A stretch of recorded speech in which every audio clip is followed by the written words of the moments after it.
Does the delay in Skydance getting control of Paramount mean that Kurtzman has got a chance that he could get a new deal?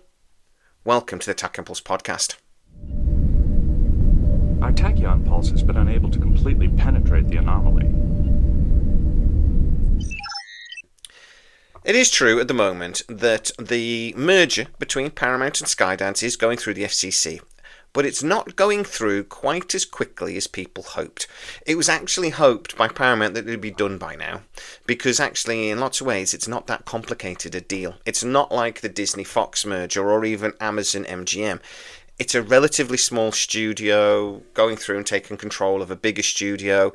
In lots of ways this shouldn't be that difficult. There aren't actually any big competition things between Paramount and Skydance, at least from an FCC regulator point of view. So, it was hoped this would be quicker. But for political reasons, it's taking a bit longer than hoped. Now, if you guys have been watching my videos for a while, you will know that Secret Hideout's deal with Paramount runs out in the summer of 2026. That's in about 14 months. Skydance are not massively happy with Secret Hideout, Star Trek. They were particularly unhappy, I'm told, with Section 31. Now, the main reason I'm told actually they were really unhappy with Section 31 was not really the final product, even though that's what they should have been annoyed about. Apparently, it was the idea that Alex Kurtzman really pushed with to create a Star Trek with very little Star Trek in it, with the theory that it would bring in new Star Trek fans to a new audience. And I'm told that the people over at Skydance that, I have communication with were very, very unhappy about that philosophy. That they basically thought that was stupid.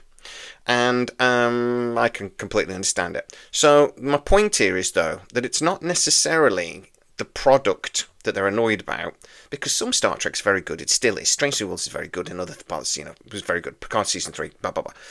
It's the way they're managing it from like a business perspective that Skydance really is scratching their head over. It's a lot of the sort of creative decisions, etc., that they're making. Deciding, for example, to push forward the Michelle Yeoh movie, even though they clearly did not have time to do a good job with it.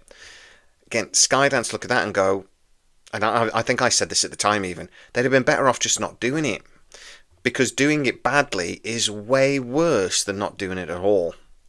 Now, as I told you guys previously as well, Skydance have basically got a couple of options when they do finally get the deal and they do finally take control of Paramount. They can either completely just scrap the contract, just not renew it, let them complete whatever's in production at the time. So the current deal will allow them to complete Season 2 of Starfleet Academy, Star Trek 90210, and I'm told they will get the 5th season of Strange New Worlds done. They're currently filming the 4th season. They will then very quickly film Season 2 of Star Trek Academy, and then they will go straight into filming Season 5 of Strange New Worlds. And Season 5 of Strange New Worlds will either be just about done or nearly done when this contract with Paramount actually ends. The contract will allow them, though, to complete and get to screen anything that was in production at the point where the contract ends. So basically, they will then be paid to edit, finish off, etc. And we will get Season 5 of Strange New Worlds on our screens roughly the summer or late 2027. So, they could just scrap the contract. We would get Star Trek through till 2027. They could give them a short-term deal. And now, there is some arguments for that, apparently, within Skydance, basically saying that, look, we're not going to have time to come up with a plan for Star Trek. We've got loads of other things to do, including, like, selling off big chunks of, like, studio space, upgrading other studio space.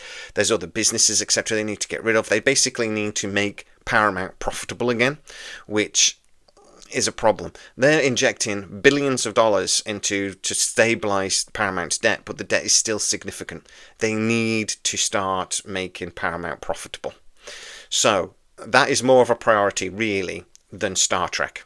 So there is one argument to say they will just extend the deal for a couple of years, kick the can down the road, maybe, let's get some more Academy, if that's good, if that's popular, and maybe we could get something else on the go and just see how it goes over a couple of years. you could negotiate that contract so it's maybe not as favourable for Secret Hideout as it has been previously. Maybe wrestle a bit of that creative control back, but basically you could extend it and kick the can down the road. Or you very quickly negotiate a new deal and you just let Secret Hideout crack on. But as I said, similarly to if you just give them a short-term extension and kick the can down the road again, I like that saying, I keep saying it, I don't know why, you would make the contract less favourable, wrestle some of that creative control, and some elements of the contract that are idiotic would be wrestled back and Paramount would take control of Star Trek again. Now, I'm being told that because of things like Secret Hideouts, just awful handling of Section 31, that actually Skydance are leaning towards just ending the contract. But this delay is causing a problem. Basically, they're not going to have time to negotiate anything if this deal and the FCC holds up the process any longer. This was supposed to be done by about now. Basically May, they were hoping for. It's now looking like it's going to be maybe more towards the end of the year, if at all. Now, it is reasonable to actually say that once Paramount do what the FCC are telling them to do, that we could start seeing this getting a bit of momentum going. But at the moment, all of the conversations seem to be behind closed doors, and they haven't actually really started going through a lot of the public stuff that they're supposed to do legally before they can actually sign this off. So it's going at a snail's pace at the moment. It could speed up, but it's not looking likely. So Skydance have a problem. And speaking to the sources I do over at Skydance, they are trying to figure out what to do with that. Now, one bonus is that obviously what's being produced at the moment means we will get Star Trek through till 2027. So in theory, what they could do is they could let the contract run out and they could wait, say, 6 months, a year, while they try to figure out what to do with Star Trek. But nowadays, if they go in and create a new show, they have to obviously find showrunners, etc., etc. It'll probably take 12 months to sort of decide what to do, get all the people in place, if they aren't going to do a Secret Hideout, and then start to produce something. It'll then take 6 months to film, another year before it reaches our screens. We're probably going to have a 2 or 3 year gap without any Star Trek if Secret Hideout doesn't get the deal and Skydance's Paramount has to basically start again. Now, if the deal goes through relatively quickly, Skydance could actually start that planning now. But the longer they wait, the more of a gap it will be. And I'm hearing Skydance are a little bit nervous about that, which in theory makes the short-term extension contract agreement more likely. I'm being told they are looking more at maybe a 2-year extension, and that will allow them to produce maybe a little bit more Star Trek Academy if it goes past season 2. And apparently there are a couple of other maybe short-term projects and maybe even a couple of movies that they're looking at doing, and they've been pitched that Skydance might be interested in. A Lower Decks animated movie, for example, is something that has been pitched a couple of times, and Skydance looking at going, well, if we extend the deal a couple of years, we could get that done, and then we could worry about Star Trek once we've sorted the more important things out, like making the business work. I'm worried about these rumblings that I'm hearing, and they are people's opinions.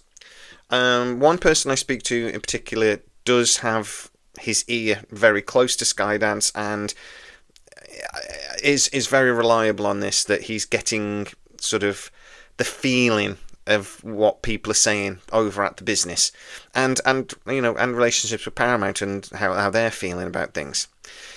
So the fact that they're getting nervous makes me nervous, and what I fear is what they may do is, instead of rocking the boat when it comes to one of the major franchises Paramount owns, they may just decide to stick and just run with Alex Kurtzman a little bit longer, just because they won't have time to do anything else.